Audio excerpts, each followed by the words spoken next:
สวัสดีทุกคนมื้อนี้เราสิพามาสอนวิธีเติมเงินโบรกเกอร์ของ Market for You ด้วยโทรศัพท์ จะมีวิธีใดๆนั้นเดี๋ยวเรามาเบิ่งกันเลย ก่อนอื่นเราก็เข้ามาที่แอป Market for You ของเราเนาะทุกคน หลังจากนั้นเราก็ใส่รหัสผ่านของเราที่เราตั้งไว้ในแอป หลังจากนั้นมันก็จะเด้งเข้ามาหน้านี้แล้วก็กดเข้าไปที่เลือกบัญชีที่เราอยากจะเติมเนาะทุกคน ส่วนบัญชีที่แอดจะเติมจะเป็นบัญชีเซ็นเนาะทุกคนนี่เลยตัวรุมสุดนี้ หลังจากนั้นเราก็กดไปที่ฝากเงิน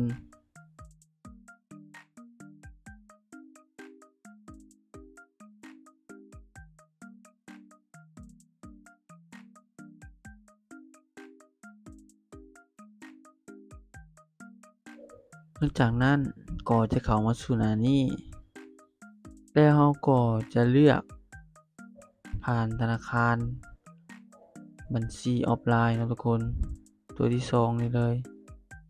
ส่วนแอดเองก็จะเติมผ่านบัญชีธนาคารการค้ามันจะมี2บัญชีที่ให้เลือกเนาะทุกคน1จะเป็นบัญชีเงินกีบ2มันจะเป็นบัญชี USD เนาะทุกคนคือบัญชีดอลลาร์ส่วนอื่นๆอยู่ทั้งลุ่มนั่นจะเป็นบัญชี JDB เนาะทุกคนถ้าใครมีบัญชี JDB ก็เลือกเอาเลยส่วนแอดเองธนาคารการค้านี่เลยโตถึงสุดนี้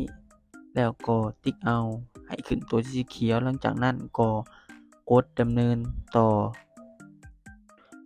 หลังจากนั้นเราก็ใส่จำนวนเงินที่เราจะฝากส่วนแอดเองก็จะฝากอยู่ที่1,100,000 กีบนะทุกคนเป็นเลขกลมๆเวลาเราโอนมันจังบ่มีการผิดพลาด1,100,000 กีบก็จะได้รับเป็นเงิน USD ก็คือ50 USD นะทุกคนหลังจากนั้นมันก็จะมีข้อมูลมาให้เราตรวจสอบและเบิ่งรายละเอียดนี่จะเป็น QR ที่เราจะแคปแล้วก็สแกนเพื่อโอนเงินตามจำนวนที่เรากรอกใส่เพื่อบ่ให้ผิดพลาดต้องใส่จำนวนที่ตรงกับระบบที่เรากรอก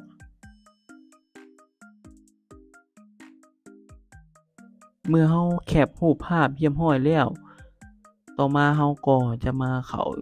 อยู่ที่ Visual 1ของเราเนาะทุกคน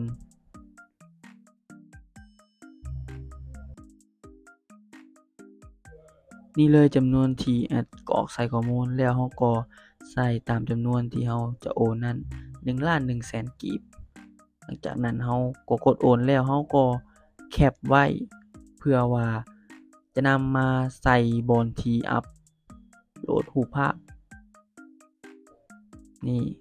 หลังจากนั้นเราก็กดตัวสีเขียวนี่เลยแล้วเราก็อัปโหลดข้อมูลรูปภาพของเราใส่ที่เราแคปตะกี้นี้หลังจากนั้นมันก็จะให้ใส่เลขบัญชีของเรา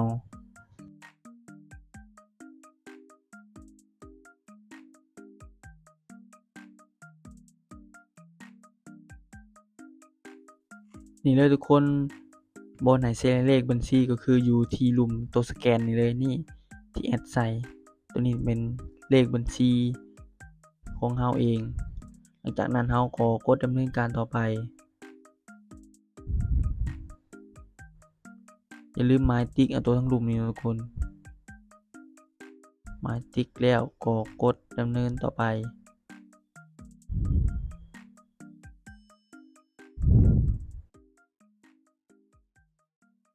หลังจากนั้นก็จะรอท่าประมาณ10นาทีหรือว่า20นาทีเงินของเราก็จะเข้ามาสำหรับ Market for You ถ้าเราเติมตามตรงเวลาก็จะไวแน่ทุกคนช่วงประมาณ 8 โมงหรือว่า 6 โมงแลงนี่ก็จะไวเวลาเติมเงินนี่แม่นข้อมูลของเราที่เฮ็ดธุรกรรมในการเติมเงินผ่านบัญชี Market for You เนาะทุกคนหลังจากนั้นเราก็เข้ามาที่แอป MT4 ของเราทุกคนหรือว่า MT5 ที่หมู่ใช้เนาะส่วนแอดเองจะใช้เป็น MT5 ตัวนี้เลยชื่อบัญชี50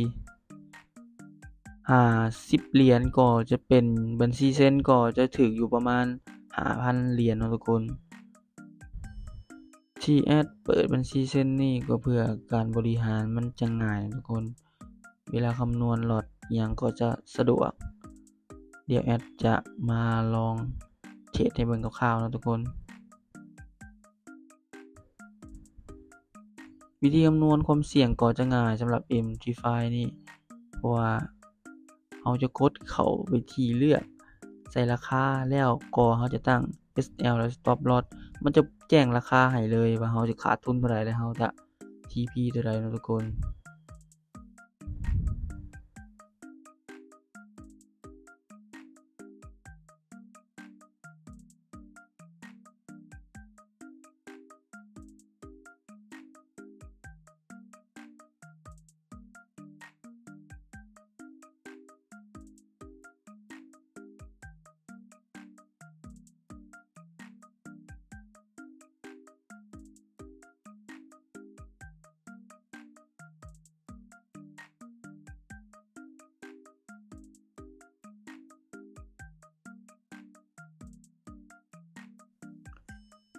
เมื่อเราตั้งเรียบร้อยแล้วเราก็กดดำเนินเลย นี่เลยทุกคน SL และ TP เราจะตั้งประมาณนี้ นี่เลย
เมื่อเราพอใจกำไรเราก็สามารถปิดเอาเลยทุกคน